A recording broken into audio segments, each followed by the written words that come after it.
सभी को जय सिया राम। हम लोग रामचरितमानस के अरण्य कांड दोहा संख्या 18 उससे आगे बढ़ते हैं। प्रभु बिलो की सर सकहि न डारी, थकित भई रजनीचर धारी।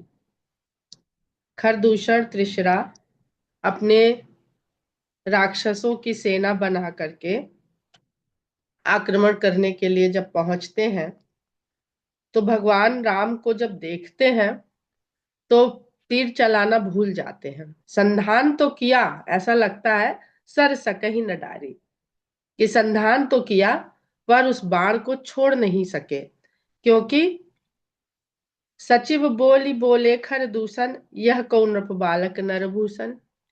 जिस प्रकार शूर्पणखा ने बताया तो सोच के तो ये आए थे कि कोई लड़ाकू किस्म का, योद्धा किस्म का कोई व्यक्ति होगा जिससे युद्ध करेंगे जाके। और जब देखा भगवान राम को तो खरदूषण मंत्रियों को बुला के कहता है कि अरे ये तो कोई बहुत सुंदर, मनुष्यों में सबसे सुंदर राजकुमार है, लगते हैं बालक है। तो उसके मन में क्या आया कि लगता है वो ठीक से समझ नहीं पाया कि किसके साथ पंगा ले रहा है, शूर्पणखा कौन है, उसके पीछे कौन कौन है। और जैसे बच्चे नहीं शरारत में कोई चीज तोड़ फोड़ देते हैं, तो लगता है इनसे भी ऐसे ही नासमझी में ये भूल हो गई है। नाग असुर सुर नर मुनि जेते, देखे जिते हते हम केते। हमने इस संसार में जितने भी नाग, सुर, असुर, मनुष्य, मुनि देखे, उनको जीता, कितनों का वध किया। हम भर जन्म सुनो सब भाई, देखी नहीं अति सुंदरताई। लेकिन जन्म बीत गया हमारा ये करते करते, लोगों को देखते, लड़ते, भिड़ते, मारते, लेकिन ऐसी सुंदरता तो कभी देखी ही नहीं। यद्यपि भगिनी कीन्ह कुरूपा, बध लायक नहीं पुरुष अनूपा। यद्यपि इन्होंने हमारी बहन के साथ बुरा किया है, उसको कुरूप कर दिया है, लेकिन बहन को कुरूप करने के बाद भी खर और दूषण भगवान की सुंदरता से मोहित है, उनके रूप पर मोहित है, और नहीं चाहते हैं कि ऐसे रूप का वो संसार से नाश करे। तो यहाँ पर रूप और कुरूपता का, जब भगवान निर्गुण परमेश्वर जब सगुण साकार रूप धर के आता है तो ये सोचते नहीं बनता है कि उसने कैसा रूप लिया होगा, क्योंकि कैसा भी रूप ले वैसा व्यक्ति संसार में जब है ही नहीं तो उसकी कल्पना ही नहीं की जा सकती कि वो कैसा लगता होगा। यही बहुत लोग कह रहे थे कि जब आंख बंद करते हैं, भगवान राम का ध्यान करते हैं, तो कभी अरुण गोविल की शक्ल में भगवान आ जाते हैं। तो हम किस रूप में उनको देखें, क्योंकि हमारी कल्पना से परे है वो।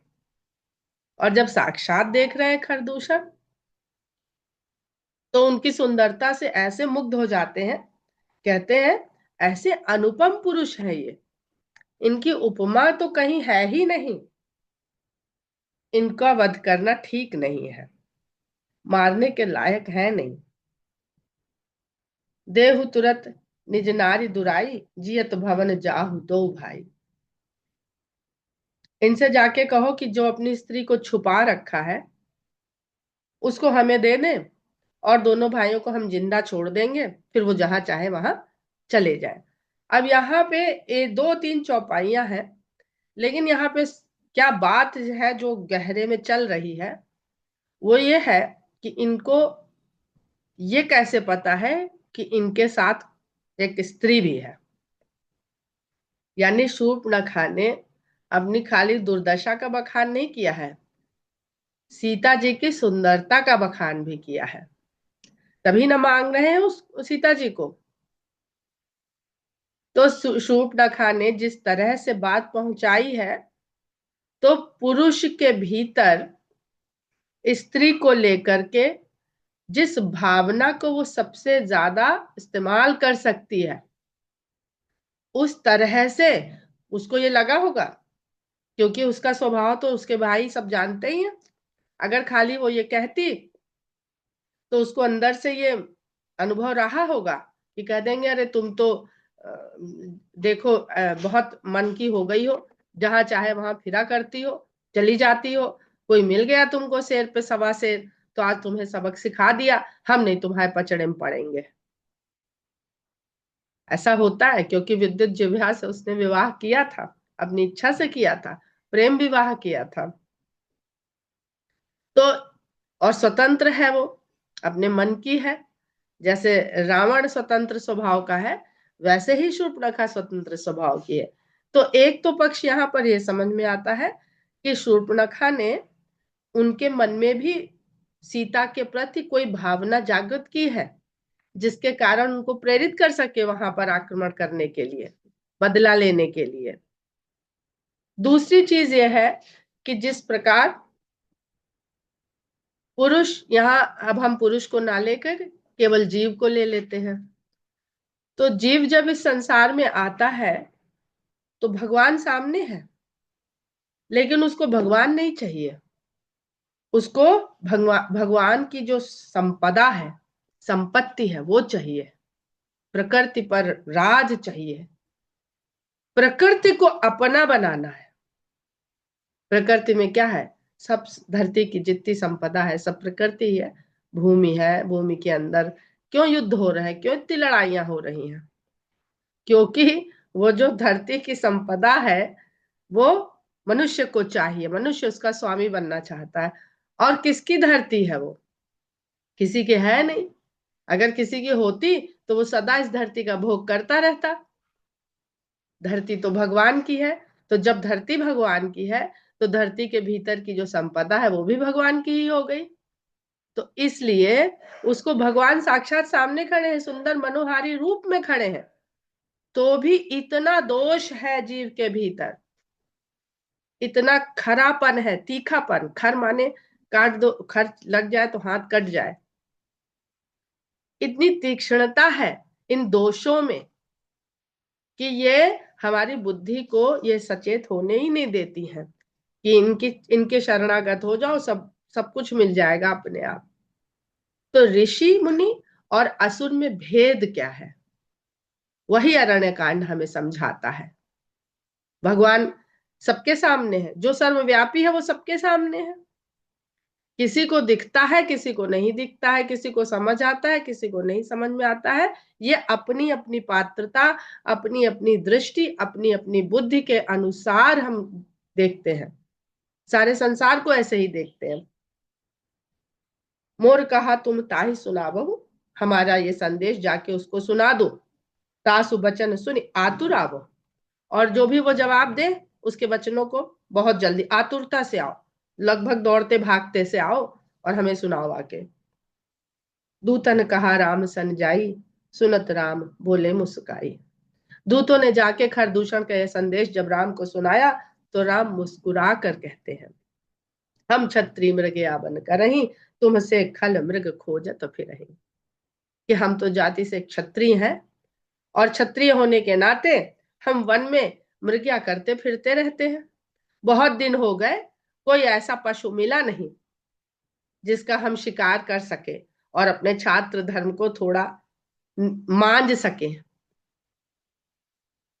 तो तुम्हारे जैसे दुष्ट पशुओं को, खल माने दुष्ट, मृग माने पशु, तुम जैसे दुष्ट पशुओं को तो हम खोजते फिरते हैं। रिपु बलवंत देख ही नहीं डरही, एक बार कालहु सन लरही। तो ये तो हमारी मृग्या, जो हमारा स्वभाव है, हमारा कर्म है, जिसको हम करते हैं। और इसको करते हुए अगर सामने बहुत बलशाली शत्रु भी आ जाए तो हम डरते नहीं है, चाहे एक बार हमें वो काल के रूप में ही क्यों ना मिल जाए और काल से ही युद्ध क्यों ना करना पड़ जाए, तो हम फिर सामने देख के शत्रु को पीछे नहीं लौटते हैं। यद्यपि मनुज दनुज कुल घाल, यद्यपि हम मनुष्य हैं। भगवान राम को जिसने जिस दृष्टि से देखा, उन्होंने उसी दृष्टि से उसकी ही दृष्टि से उन्होंने अपने आप को उसके सामने प्रस्तुत किया। जब सती माता ये कह के गई कि शंकर भगवान से कि ये कौन है जिनको आपने जय सच्चिदानंद कह के प्रणाम कर लिया, क्या वो परम पिता परमेश्वर परमात्मा आपके मन में बसे हुए राम है? नहीं, ये तो हमें इतना पता है हमें कि ये तो अयोध्या के कोई राजा दशरथ है, उनके पुत्र राम है। तो शंकर भगवान के कहने से जब वो परीक्षा लेने गई तो भगवान ने क्या अपना परिचय दिया था कि हम अयोध्या नरेश दशरथ के पुत्र हैं। उन्होंने तो नहीं कहा कि हम आपके स्वामी के हृदय में वास करने वाले राम हैं। तो जिस जिस दृष्टि से मनुष्य भगवान को देखता है वो राम के रूप में देखता है, उसके लिए राम है। कृष्ण के रूप में देखता है, उसके लिए कृष्ण है। जिस रूप में वो भगवान को देखेगा भगवान उसी रूप में उसके सामने प्रस्तुत है। तो कहते हैं यद्यपि मनुज धनुज कुल घालक, यद्यपि हम मनुष्य हैं फिर भी दुष्टों के कुल का नाश करने वाले हैं। धनुज कुल घालक, मुनिपालक, खल सालक बालक, मुनियों की रक्षा करते हैं और देखने में बालक जरूर हैं, उसके मन के भाव को समझ रहे हैं भगवान कि हमको हमारे बाल रूप पे, कोमल रूप रंग पे मोहित है ये। तो कह रहे हैं देखने में बालक जरूर है लेकिन दुष्टों का निपटारा करने वाले हैं, सालक, उनको प्रताड़ित करने वाले हैं।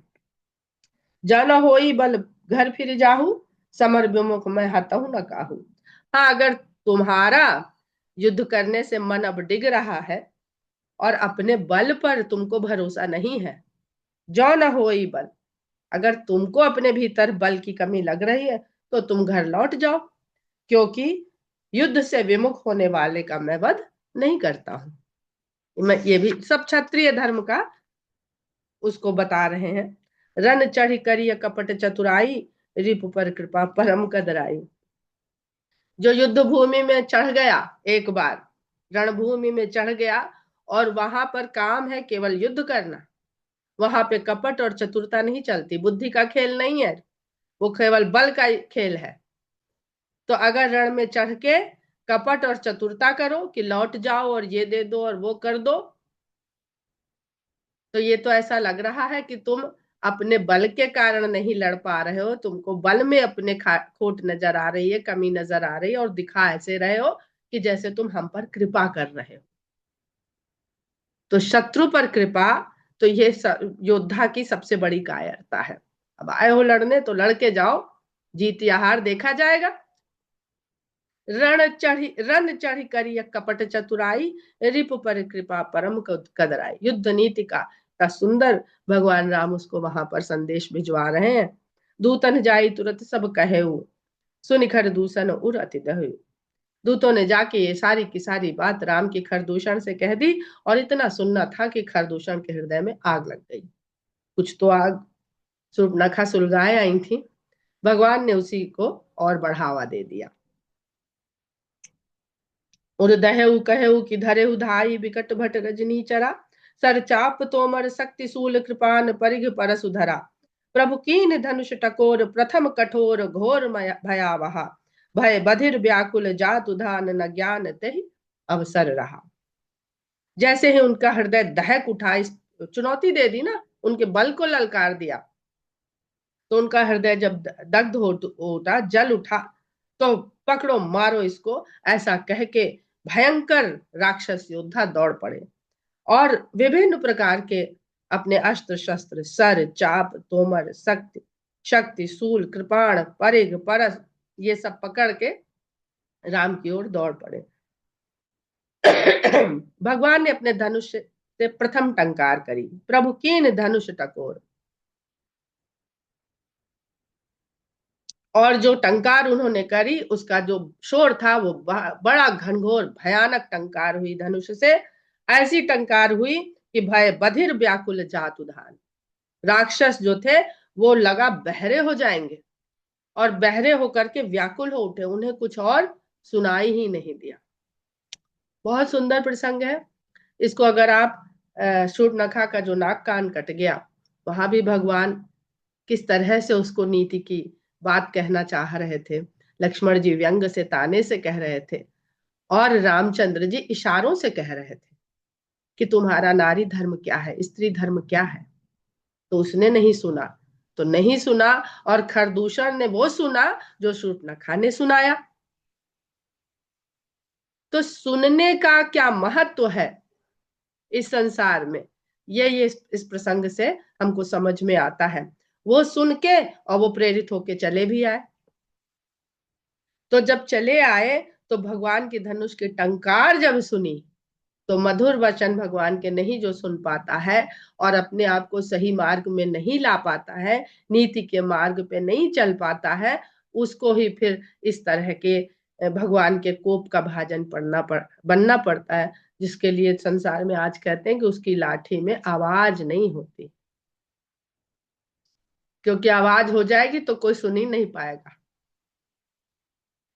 भय बधिर व्याकुल जातु धान, न ज्ञान ते ही अवसर रहा। और उनको कुछ भी बोध नहीं रहा, बुद्धि उनकी एकदम विहीन हो गई ज्ञान से। सावधान हुई धाय जानी सबल आराती, सावधान हो गए। अरे, हम जिसको बालक समझ रहे थे, सुंदर राजकुमार समझ रहे थे, उतना बालक कोमल है नहीं ये। सावधान हो गए तुरंत, और ये समझ गए कि जो शत्रु है ये बड़ा सबल है। सावधान हुई धाये जानी सबल आराती, शत्रु को सबल जान करके सावधान होकर के दौड़े। अब उनको लगा सरलता से इस पर काबू नहीं पा सकेंगे। लागे बरसन राम पर अस्त्र शस्त्र बहुभांति, और राम के ऊपर अनेक प्रकार के अस्त्र और शस्त्र वो लोग फेंकने लगे। तिनके आयुध तिल सम कर काटे रघुवीर, राम ने उनके सारे आयुधों को, सारे हथियारों को ऐसे काट दिया जैसे तिल तिल टुकड़े कर दिया हो। इतना छोटे छोटे टुकड़ों में कर दिया जैसे तिल हो, तिल के समान उनके टुकड़े टुकड़े करके, और तान सरासन श्रवण लगी। फिर उन्होंने अपने धनुष को कान तक खींचा, तान सरासन श्रवण लगी, पुनि छाड़े निज तीर। और अब भगवान ने अपनी ओर से तीर छोड़े। ये भगवान राम का युद्ध करने का प्रथम दृश्य है रामचरितमानस में, जो बहुत सुंदर लगता है, बहुत ही सुंदर लगता है। रघुवीर, जो राम का नाम है रघुवीर, उसकी पहली छवि यही देखने को मिलती है। तब चले बान कराल फुंकरत जन बहु ब्याल को प्यो समर श्री राम चले बिसिक निसित निकाम। अब लोक खर तर तीर मुरि चले निसिचर वीर भय क्रुद्ध तीन उभाई जो भागे रन ते जाई। तही बधब हम निज पानी फिरे मरन मन महुठानी आयुध अनेक प्रकार सन्मुख ते करहि प्रहार रिपु परम को पे जानी प्रभु धनुष सर संधानी छाड़े विपुल नाराज लगे कटन बिकट पिसाज। भगवान के छोड़े हुए बाण ऐसे चले जैसे फुफकारते हुए सांप चले हों। खरदूषण की सेना की तरफ इस प्रकार चले, और युद्ध में श्री राम क्रोध के साथ खड़े हुए। क्रोध के बिना युद्ध नहीं होता है। चले बिसिख निसित निकाम, और भगवान के ये तीक्ष्ण बाण खरदूषण की ओर, सेना की ओर चल पड़े।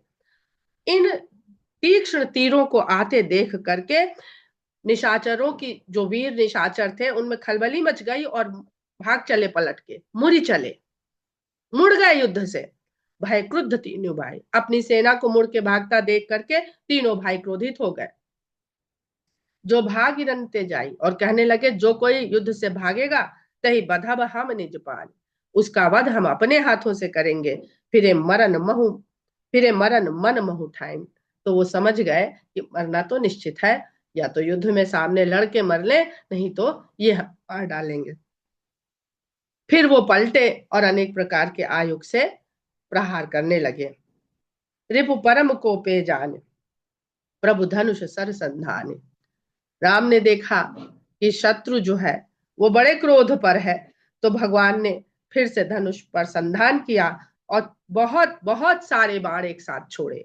छाड़े विपुल नाराज लगे, और उनके छोड़े हुए इन बाणों से राक्षस फट फट फट फट कटने लगे। कटन विकट पिशाच, जो विकट राक्षस थे वो कटने लगे। उर्सीस भुज कर चरण जहां तहां लगे मही परन चिक्करत लागत बान धर परत कुधर समान। किसी के हृदय में, किसी के शीश में, किसी की भुजा में, किसी के पैर में, किसी के हाथ में, जहां तहां बाण लग रहे हैं, और सब कट कट के धरती पर गिर रहे हैं। और बाण लगते हैं तो सब चिंगाड़ चिंगाड़ के धरती पर ऐसे गिरते हैं जैसे पहाड़ टूट टूट के धरती पर गिर रहे हैं। भट कटत तन सतखंड पुनि उठत करिपा खंड नभ उड़त बहुभुज बुंड बिन मौलि धावत रुंड। योद्धा के शरीर सात सात खंडों में कट कट के धरती पर गिर रहे हैं, लेकिन पाखंड करके यानी माया करके वो फिर जी उठते हैं और फिर उठ खड़े होते हैं और फिर से लड़ने लगते हैं। नभ उड़त बहुभुज मुंड, पूरा आकाश भर गया है कटी हुई भुजाओं और खोपड़ियों से। खोपड़ियां आकाश में उड़ गई हैं और बिना सिर के जो धड़ है वो नीचे रणभूमि में दौड़ रहे हैं। खग कंक काक श्रृगाल कटकटहि कठिन कराल, इन कटे हुए भुजाओं को और खोपड़ियों को खाने के लिए मांसाहारी पक्षियों का झुंड वहां पर आ गया है और वो उनको झपटने के लिए कट कट कट कटाते हुए आपस में उन पे झपट रहे हैं और उन अंगों को खोपड़ियों को खाने के लिए दौड़ रहे हैं, उड़ के उनको झपट रहे हैं। कटकटहि जम्बुक भूत प्रेत पिशाच खर पर सच्चही, वेताल बीर कपाल ताल बजाई जोगिन नंचही, रघुबीर बान प्रचंड खंडहि भटन के उर्भुज सिरा, जह तह परहि उठ धरहि धर धर धरु करहि भय कर गिरा। कट कट के जो राक्षसों के शरीर गिर रहे हैं उनका भक्षण करने वाले जातियां, जिनको भू ऐसे मनुष्य होते हैं जो जानवरों को मार के खा जाते हैं, जो मनुष्य को मार के खा जाते हैं और जो मरे हुए मनुष्य को मार के खा जाते हैं। तो इस तरह के विशेष जाति के प्राणियों को, मनुष्यों को भूत प्रेत प्रेत पिशाच जोगिनी डाइन ये सब कह के बुलाया जाता है, उनको ये नाम दिए गए। तो वो आ जाते हैं और इनको इकट्ठा करने लगते हैं, इन शरीरों के टुकड़ों को, मरे हुए शरीरों को इकट्ठा करने लगते हैं, संचित करने लगते हैं। बेताल बीर कपाल ताल बजाई जोगिन नंचही, बेताल लोग आ जाते हैं, खोपड़ियां उठा रहे हैं और जोगनियां आके नाच रही हैं कि अब तो पार्टी के लिए बहुत सारा यहाँ सामान हो गया है। तालियां बजा बजा के हर्ष हो कर करके नाच रही हैं कि बिना कुछ करे इतना सारा रुंड मुंड हमें खाने के लिए आज इस युद्ध के कारण मिल गया है। रघुबीर बाण प्रचंड खंडहि भटन के उर्भुज सिरा, रामचंद्र जी के प्रचंड बाण योद्धाओं के हृदय भुजा और सिरों के टुकड़े टुकड़े कर रहे हैं।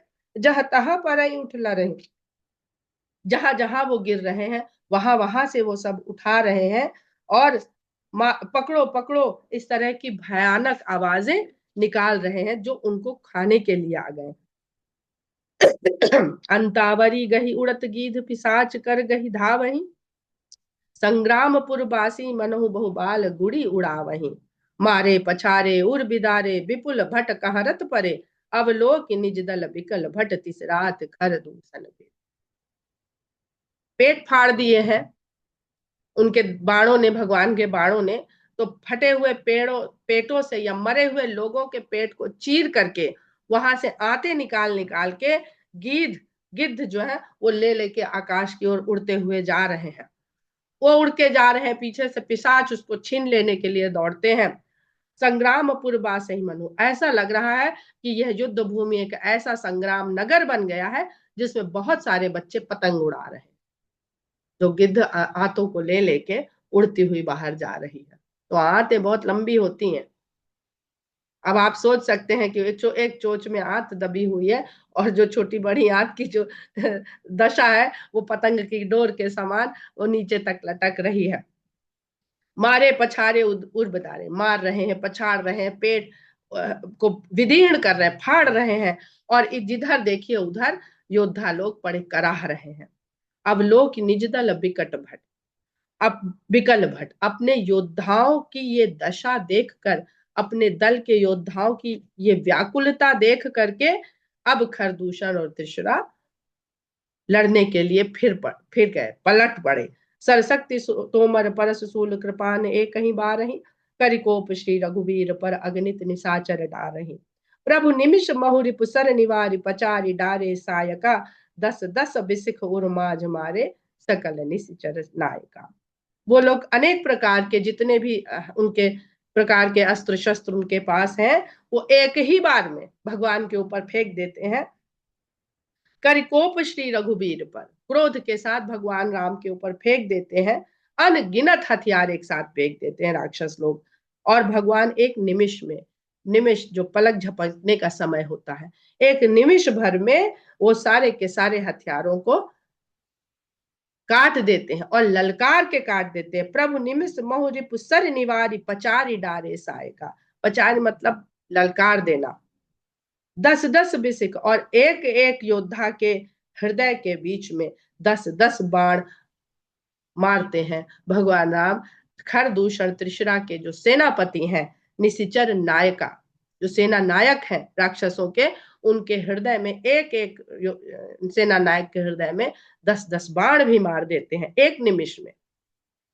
महिपरत उठ भट भिरत मरत न करत माया अति घनी, सुर डरत 14 सहस प्रेत बिलो की एक अवध धनी। सुर मुनि सभय प्रभु देख माया नाथ अति कौतुक कर्यो, देखहि परस्पर राम करि संग्राम रिपु दल लरि मर्यो। धरती पर गिरते हैं, फिर उठ जाते हैं और मरते नहीं हैं। वो माया के कारण अपने आप को फिर से जीवित कर लेते हैं। जो दोष है ये मरते नहीं है, अंत नहीं होता है दोषों का। एक के बाद एक, एक के बाद एक, एक के बाद एक भगवान के चरणों में, हम चरणों में बैठे रहते हैं। प्रभु कृपा करिए, हमारे दोषों को हमसे छीन लीजिए, इनका नाश कर दीजिए। हे प्रभु हमारे मन से ईर्ष्या को खत्म कर दीजिए। हे प्रभु हमारे मन से बुराइयों को खत्म कर दीजिए, हमारे शत्रुओं को खत्म कर दीजिए। हम जैसे भगवान से मांग के उठते हैं, अपने 4 दोस्तों के बीच में बैठते हैं, फिर ईर्ष्या, फिर लालच, फिर इच्छा, अच्छा तेरी साड़ी, अच्छा तेरा जेवर, ये इच्छाएं फिर से हमारे पास भी काश ऐसा हो जाता। फिर वो अपनी अपनी जगह बना के फिर उठ खड़े होते हैं। यही माया के सारे सेना है, जो माया की सेना है, जो कभी भी मरती नहीं है। भगवान स्वयं मार रहे हैं और मर नहीं रही है।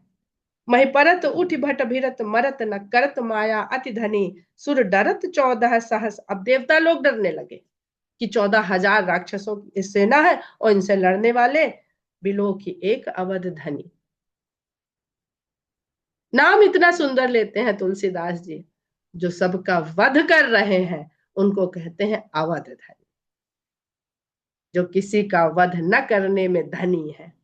ऐसे धनी है जो कभी किसी का वध कर ही नहीं सकते। तो किसका वध कर रहे हैं, किसका अंत कर रहे हैं भगवान राम? हमारे जीवन की इन सब बुराइयों का वध करने के लिए धनुष बाण हाथ में लेकर तैयार खड़े रहते हैं अकेले। किसी की आवश्यकता नहीं है। सूर्य मुनि सभाए प्रभु देखि माया नाथ अति कौतिक करे। भगवान ने देखा कि अरे ये तो, हम तो युद्ध लड़ रहे हैं और ये लोग डर रहे हैं कि इतनी बड़ी सेना है और हम अकेले हैं।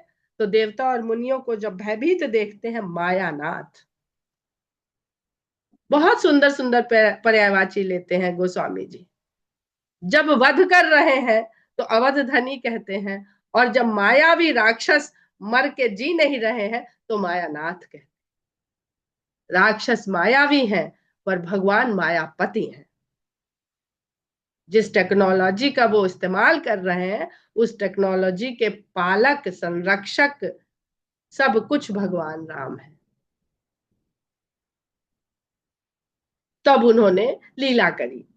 क्यों लीला करी? कि ये देवता और मुनि ये बेकार में भयभीत हो रहे हैं, इनको मेरे ऊपर विश्वास इनका डोल रहा है कि हम अकेले इनका संहार कर पाएंगे कि नहीं कर पाएंगे। देखा ही परस्पर राम कर संग्राम रिपुदल। उन्होंने ऐसी लीला करी कि दुष्ट जो राक्षसों की सेना थी वो सब राम के रूप में हो गई, और जो सामने देख रहा अपने ही योद्धा को, उसको राम समझ रहा है, और राम को शत्रु समझ के अपनी ही सेना में एक दूसरे को, उन्होंने सबने एक दूसरे को खत्म कर दिया। बहुत सुंदर छंद है, बहुत ही सुंदर छंद है। देखा ही परस्पर राम करि संग्राम, आपस में देख रहे हैं कि वो राम से ही युद्ध कर रहे हैं और राम से युद्ध करता हुआ जा रहा है। यही तो मेरा शत्रु और ये हमसे लड़ रहा, हमें मौका मिल गया इसको मारने का, अब मेरा बड़ा नाम होएगा, हमारे स्वामी सुनेंगे कि हमने राम का वध किया है। तो लिया और धार से मार दिया। और इस तरह से दोष एक दूसरे को खत्म कर देते हैं, जिसके भीतर है उसको भी खत्म कर देते हैं। और इस प्रकार राक्षसों का दल आपस में ही मर के समाप्त हो गया। राम राम कहि तनु तजहि पावहि पद निर्वाण। तो जब मार रहे तो उनके सामने राम है, उनके ध्यान में राम है, उनको लग रहा है कि वो राम को मार रहे हैं, और राम राम का ही ध्यान नाम चिंतन करते हुए वो राम को मार रहे हैं। इसलिए राम राम कहि तनु तजहि, इस प्रकार वो अपना तन त्याग रहे हैं, इसलिए वो निर्वाण पद को प्राप्त कर रहे हैं। कर उपाय रिपु मारे क्षण महु कृपा निधान। इस प्रकार कृपा निधान भगवान राम ने एक क्षण में इस उपाय से सारे शत्रुओं का नाश कर दिया। हर्षित बरसहि सुमन सुर बाजहि गगन निशान, स्तुति करि करि सब चले शोभित विविध विमान। जब भगवान राम के द्वारा खरदूषण की सेना और खरदूषण त्रिशुरा का पूरी तरह से जो वध हो गया, तो देवता लोग बड़े हर्षित हो गए, नगाड़े बजाने लगे आकाश में और पुष्पों की वर्षा करने लगे, और सब भगवान राम की स्तुति कर करके अपने सुंदर सुंदर विमानों में बैठ के अपने अपने लोक को चले गए। वही देवता जो हमारे शरीर में इंद्रियों के स्वामी बन करके बैठे हुए हैं, जब वो देख लेते हैं कि भगवान राम सारे दोषों को मारने के लिए अगर हम उनके शरणागत हैं, तो वो सारे दोषों को समाप्त खुद ही कर देंगे। तो वो फिर अपने अपने काम में लग जाते हैं, जिसका जहां जो काम है वहां बैठ के करने लगते हैं। और वो जीव जिसके भीतर ये खर दूषण की सेना समाप्त हो चुकी है, इन देवता रूपी इंद्रियों के रूप में बसे हुए उनके स्वामियों के साथ अपने जीवन को चलाने के लिए फिर निश्चिंत हो जाता है। हम लोग यहीं पर आज विराम लेते हैं। जय प्रभु श्री राम। जय श्री राम।